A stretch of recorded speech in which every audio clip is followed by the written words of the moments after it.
Aê, ó, chegando aqui para mais aquela lição da Escola Bíblica Dominical. Já quero agradecer por você estar nos dando a oportunidade de adentrar na sua casa, no seu lar, no seu carro, aonde quer que você esteja nos assistindo. Meus muito obrigado, tá bom? Olha só, nós estamos chegando aqui para a segunda lição, Betel, que é a lição sobre o livro da Revelação, o livro do Apocalipse. Espero que esteja encontrando tudo bem com vocês. Eu sou o Agnaldo. Deixa eu fazer uma pergunta. Como está a Escola Bíblica Dominical aí na sua igreja? Como está indo bem? Como estão as aulas? Os professores estão desempenhando bem o papel?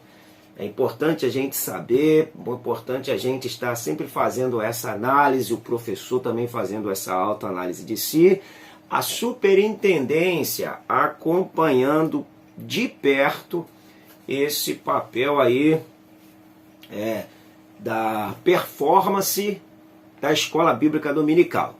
Tá bom? Vamos avançar aí para a nossa Escola Bíblica ser sempre uma escola que cresce em conhecimento, cresce em maturidade e automaticamente a excelência vai trazer uma qualidade e uma quantidade de alunos para a Escola Bíblica Dominical.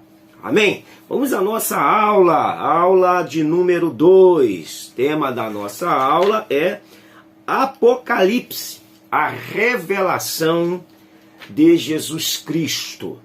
Bom, ó, o texto áureo diz assim: E eu, quando vi, caí aos seus pés como morto, e ele me pôs sobre mim a sua destra, e disse-me: Não temas, eu sou o primeiro e eu sou o último. Olha só, botou a mão sobre João, a sua mão direita, e disse: Não temas, eu sou o primeiro e eu sou o último. Ou seja, o início e o fim. Eu comando de forma plena. Fica tranquilo, João. A verdade aplicada diz: não podemos, como igreja, ignorar ou desprezar a relevância da mensagem do Apocalipse, pois breve Jesus voltará para a glória de Deus e a alegria dos santos e dos santificados em Cristo. Os objetivos da lição é despertar para a brevidade do tempo, mostrar as características que identificam a igreja e destacar a pessoa de Cristo e sua posição soberana. Texto de referência diz: bem-aventurado. Não vou ler para nós ganharmos tempo. Tá bom? Apocalipse 1, 3, 4, 5 e 6. Vamos resumir aqui, que nós estamos aqui só batendo um papo, é uma sinopse de 20 a 30 minutos. Quero lhe pedir que, se você não for inscrito, se inscreva, acione o sininho aí, larga o dedo aí, acione para você receber as novas notificações, deixe o seu joinha, o seu like e o seu comentário e compartilhe para abençoar outras vidas. Fica com a gente até o final, que com certeza vai somar alguma coisa aí com aquilo que o Espírito Santo já te tem feito trilhar no caminho do estudo dessa lição. A revelação, introdução diz: nesta lição veremos a revelação do Apocalipse. Começa com uma visão de Cristo glorificado, ao mesmo tempo que conforta João, mostra a importância do papel da igreja neste mundo. Então João tem uma visão do Cristo glorificado e, ao mesmo tempo que o Cristo conforta João, mostra a importância do papel para a igreja neste mundo. Talvez nós não temos noção do nosso papel como igreja. Um papel influenciador, um papel gerador de impacto, de vidas. E a gente vai brincando de frequentar a igreja, vai brincando de ser crente. Vamos lá nessa brincadeira aí, vamos ver até onde a gente vai chegar com tradição de ir para a igreja. Vamos lá. Então, qual a revelação? A mensagem do Apocalipse foi um grande consolo para os cristãos daquele tempo, em meio a tanta perseguição, em face das perseguições e sofrimentos vividos sob o Império Romano. Hoje, nós também precisamos buscar em sua mensagem edificação, força e esperança, lembrando que nossa realização e esperança estão em Cristo, que muito breve voltará para buscar a sua igreja. João tem uma revelação das coisas espirituais, né? Se a gente pega aqui o Apocalipse, a gente vai ver que João vai tendo visões que são visões tão fortes, que ele mesmo fica estarrecido. Os homens de Deus, quando tinham o impacto da presença de Deus, eles ficavam estarrecidos. Hoje as pessoas dizem que estão cheios de Deus, que Deus passou baixo, que Deus está na casa, mas ninguém muda, não aumenta o temor, não aumenta o tremor, não aumenta a qualidade de vida cristã, moral, social, familiar.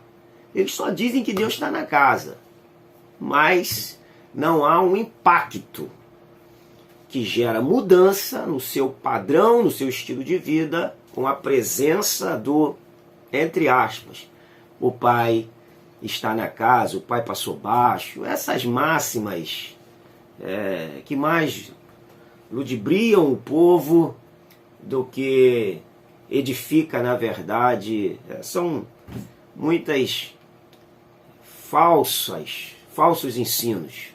Infelizmente, a gente tem uma grande número de pessoas que estão na frente de eventos e que estão ali mais para manipular do que para serem verdadeiros no quesito da pessoa de Deus. Vamos nós. A autoria do livro. Bom, a autoria do livro, inquestionável, é João. Ele fala: eu estava na ilha de Patmos, eu me encontrei na ilha de Patmos. Ele fala assim: eu, João, olha o que ele diz no 9, né? Eu já até li isso, né? Ele fala assim: eu, João, irmão vosso, companheiro na tribulação, no reino e na perseverança em Jesus Cristo, achei-me na ilha chamada Patmos, por causa da palavra de Deus e do testemunho de Jesus Cristo. Achei-me em espírito no dia do Senhor, que seria o domingo, e ouvi por detrás de mim grande voz como de trombeta. Então, João é o autor. A tríplice bem-aventurança. Bem-aventurança, ele vai dizer: bem-aventurado os que ouvem, os que leem e os que guardam. Se a gente pega Mateus, capítulo 5, por exemplo, que vai dar ali as bem-aventuranças, nós vamos ver que as bem-aventuranças do Evangelho, ela é antagônica à bem-aventurança no mundo. Por exemplo, a gente vai ler ali Mateus: bem-aventurados que choram, porque serão consolados. No mundo, quem chora não é bem-aventurado. No mundo, quem chora é fraco. No mundo, quem chora é um mimizento. Porque o mundo vive de uma falsidade.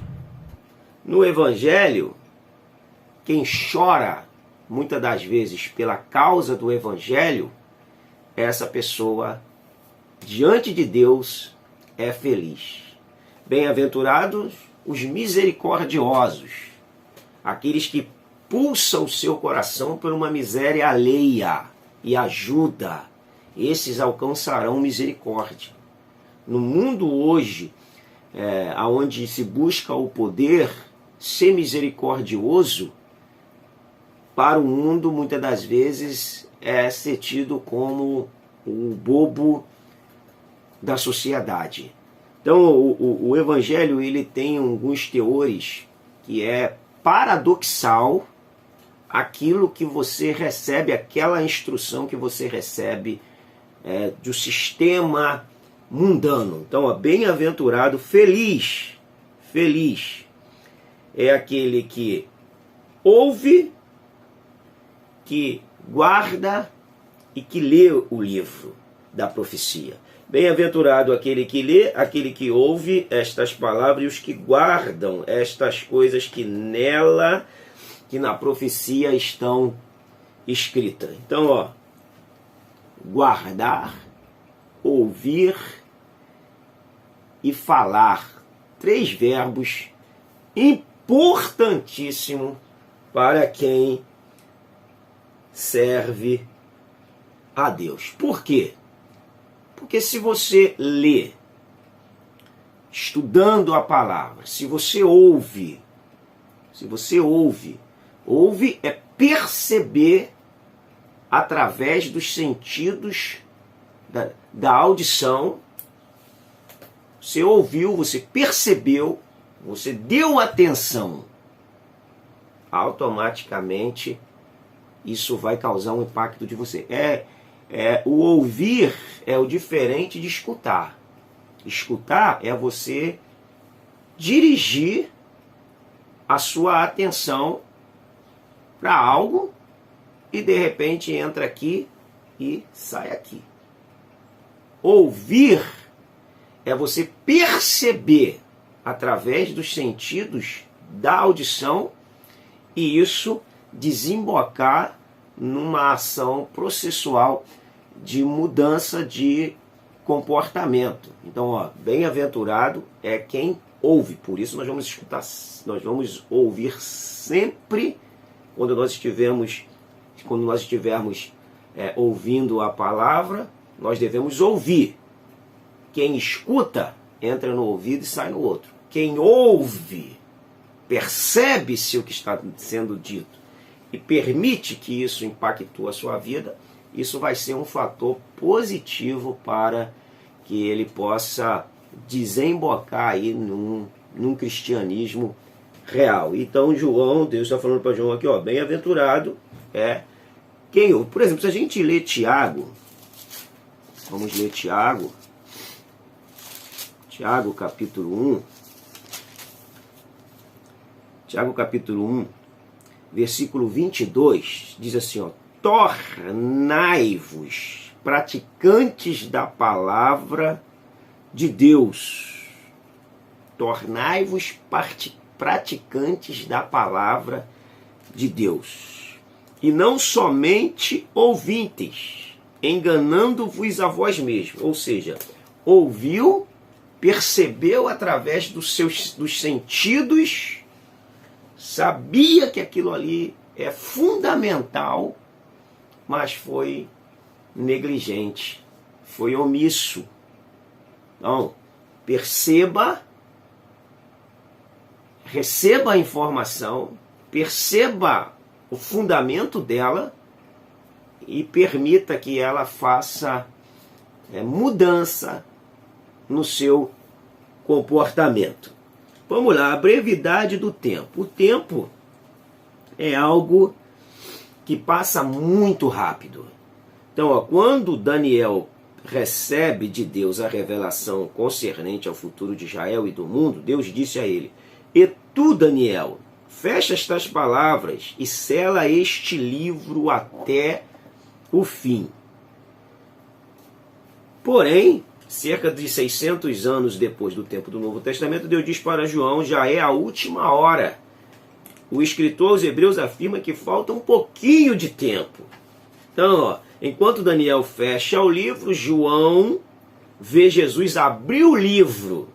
O aviso é claro, o tempo de arrependimento é tempo de arrependimento e consagração a Deus. O tempo é para isso. Tempo de arrependimento e tempo de consagração a Deus. Então, vamos nos arrepender Vamos nos consagrar a Deus, porque o que leva a uma consagração a Deus é o profundo arrependimento. Eu não estou falando aqui de remorso, de tristeza por algo cometido. Nós estamos falando de arrependimento, de uma metanoia, de uma reflexão tardia e que muda a sua trajetória. O arrependimento, ele provoca uma conversão, uma epistrofe, uma mudança de direção. E essa mudança de direção é que nós estamos indo para um caminho errado e mudamos, voltando num caminho oposto, em direção a Deus e a sua vontade. Que arrependimento seja algo mais aí enfatizado na igreja. A visão da igreja. Em sua mensagem final profética, Jesus demonstrou seu cuidado e zelo com sua igreja, trazendo admoestações e mostrando qual é a verdadeira identidade e posição do seu corpo, enquanto não chega a hora do arrebatamento. Qual é essa posição? A posição do corpo de Cristo deve ser de retribuir a Deus, o amor dispensado por Ele a nós. Como Cristo amou a igreja, nós devemos amar a Cristo, amar a Deus, ter uma reciprocidade. Por que eu amo a Cristo? Porque Ele me amou primeiro. Mas o que é amar a Cristo? Amar a Cristo não é o ato de verbalizar a palavra amor. Não é esse o ato de verbalizar a palavra amor. É o ato de você pegar a palavra e encarnar essa palavra. Olha o que diz João capítulo 14, versículo do 21 ao 24, eu vou ler. Aquele que tem os meus mandamentos e os guarda, esse é o que me ama. E aquele que me ama será amado por meu Pai, e eu também o amarei, e me manifestarei a ele. Disse-lhe Judas, não os Iscariotes: de onde procede, Senhor, que estarás para manifestar-se a nós e não ao mundo? Olha, respondeu Jesus: se alguém me ama, guardará a minha palavra. O que caracteriza alguém que ama a Deus? Porque a gente canta, eu amo a Cristo. Não. Olha o que Jesus diz. Se alguém me ama, guardará a minha palavra e meu Pai o amará. E viremos para ele e faremos nele morada. Quem não me ama, não guardará minhas palavras. E a palavra que estás ouvindo não é minha, mas a do Pai que me enviou. Aqui é o termômetro para se medir o amor de uma pessoa que frequenta a igreja, que alega ser cristão, ao seu Deus. Está aqui, João 14, do 21 ao 24. Nós não podemos fugir dessa temática.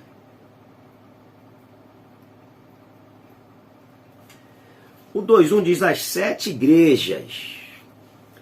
Olha só, as 7 igrejas que nós temos aqui a partir do Apocalipse, capítulo 2, vamos dizer que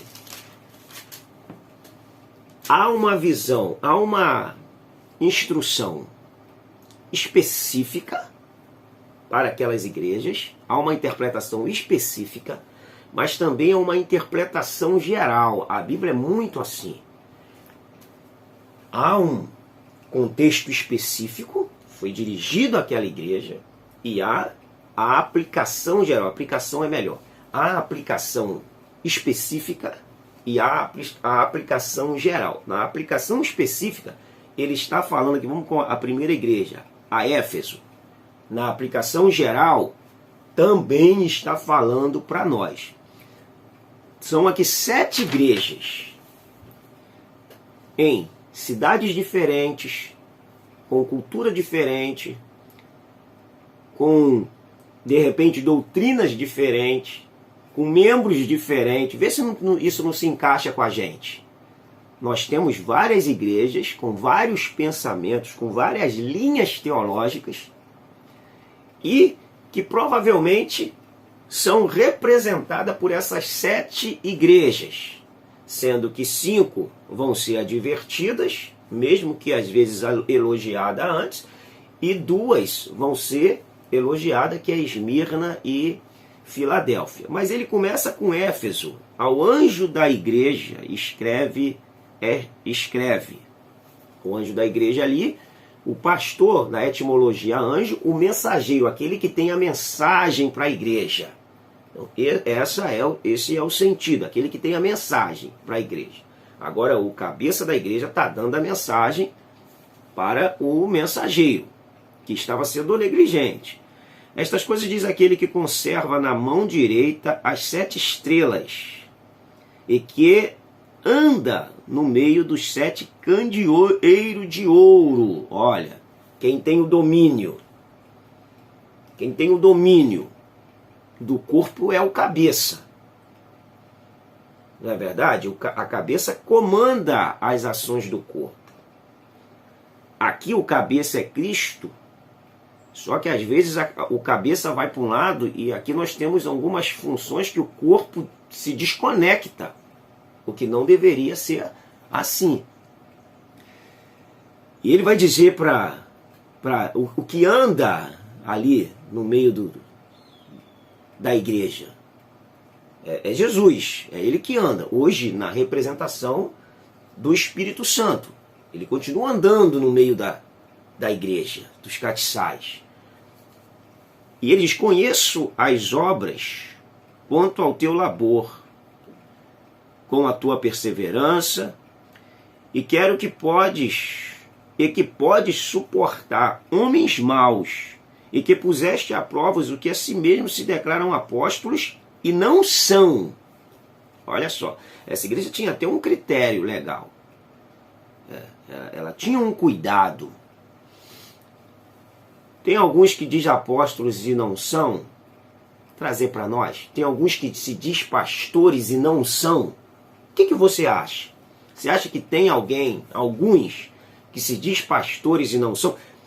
É Jesus que está falando. Olha só, conheço as tuas obras, tanto o teu labor como a tua perseverança, e que não podes suportar homens maus, e que puseste à prova os que a si mesmo se declaram apóstolos e não são. Você acha que tem alguns que se declaram pastores e não são? Deixa o seu comentário. Não são. E os achastes mentirosos, e tens perseverança, e suportaste provas por causa do meu nome, e não me deixaste esmorecer. Tenho, porém, contra ti que abandonaste o teu primeiro amor. Lembra-te, pois, de onde caíste, arrepende-te e volta à prática das primeiras obras. E se não venho a ti, moverei do seu lugar o teu candeeiro, caso não te arrependas. Ó, o brilho, a ausência de Deus. Tens, contudo, a teu favor que odeia as obras dos nicolaítas, e que as quais eu também odeio. E quem tem ouvidos, ouça o que o Espírito diz às igrejas. Ao vencedor, dar-lhe-eis que se alimente da árvore da vida, que se encontra no meio do paraíso de Deus. Olha só, essa igreja ela é elogiada, todavia ela rejeitava o mau ensino, os maus obreiros, os maus apóstolos, era perseverante. Todavia ela havia deixado o primeiro amor, mas continuava formalmente cultuando. É o perigo da formalidade, da força da tradição, de quando a pessoa se arruma e vai para a igreja e não há mudança de vida, mas ela vai, canta, adora, ora, prega, continua ali. por força da tradição. Peca, falcatrua, engana, mas continua na igreja. Rituais, legalismos, continuam com práticas. E aí, Deus fala assim, ó, eu tenho contra ti. Tu até faz isso, mas você não me ama mais. Tu até vem ao culto porque o pastor te obriga. Tu tem que vir. Aí você vem, mas não me ama mais. Você é formal já. Você já se formalizou, mas não há mais amor. Você se esfriou, mas continua vindo porque alguém diz que você tem que vir. Não tem muito a ver conosco. Nós não temos tempo aqui de discursar tudo isso, mas dá uma analisada nisso aí. Faz aí de repente uma tônica. As 7 igrejas da Ásia, né, eu vou falar sobre isso à parte. O reino e sacerdote. Antigamente o povo era muito manipulado pelos sacerdotes.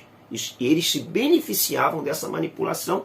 Uma coisa é que Deus, Jesus, abriu esse canal, essa via de acesso por meio do seu sangue, nos remindo, nos resgatando, e o véu que se rasgou de alto a baixo. Hoje nós temos acesso ao rei, acesso ao trono, de buscar, de adorar, de interceder, de clamar.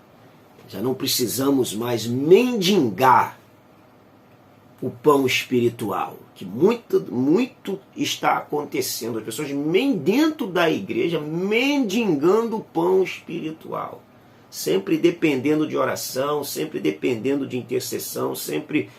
Não que a gente não dependa, todos nós precisamos. Mas uma coisa é quem ora e pede oração, ele busca a Deus, mas sente a necessidade. Paulo mesmo fez isso. Outra coisa é aquela pessoa que não quer mudança, não quer se envolver, não quer se comprometer e está sempre pedindo oração, sempre indo à frente. É um costume dele estar sempre ali, porque ele não conseguiu ainda entender que foi aberto um canal para ele. Talvez para manipulá-lo, não ensinaram isso ainda a ele, que ele tem autoridade, que ele tem ousadia para entrar no trono de Deus, constituída por Cristo Jesus. Os 7 castiçais de ouros, encontramos a igreja de Cristo como 7 castiçais. Como 7 castiçais. Isso é importante, porque Jesus afirmou ser a luz do mundo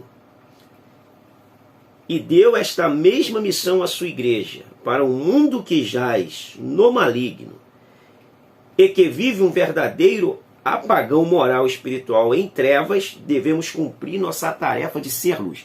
Agora analisa comigo, você é luz.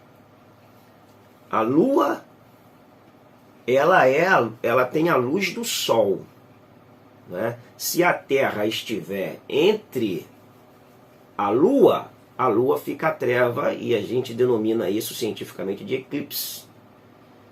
Você é luz. Se o mundo estiver entre Cristo e você se torna as trevas.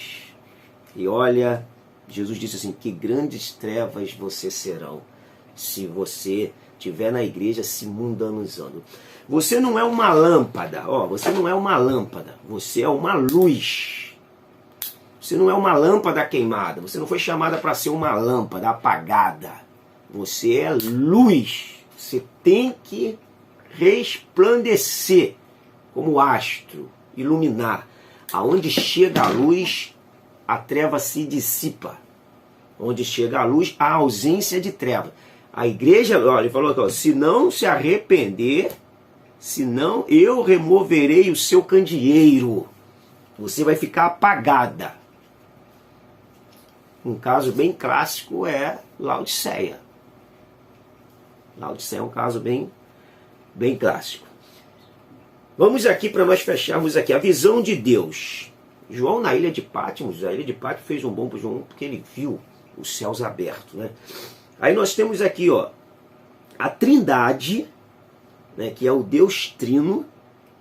João aqui tem uma manifestação, ele fala sobre os 7 Espíritos de Deus, que são 7 ações, 7 manifestações do Espírito Santo. A gente vê isso em Isaías capítulo 11. Deus é trino. O Espírito Santo, ele fala que quando Espírito, 7 manifestações, Isaías fala para nós. Não existe 7 Espíritos. São 7 ações atribuídas a essa pessoa bendita do Espírito Santo. Jesus, o Filho do Homem, essa expressão Filho do Homem é muito usado para falar da humanidade de Jesus, do Jesus que se humanizou. Mas ela tem uma conotação no livro de Apocalipse teologicamente. Jesus, ele é o Deus homem que se encarnou, que tabernaculou, que veio entre nós. Ele se formou, ele veio em forma de homem,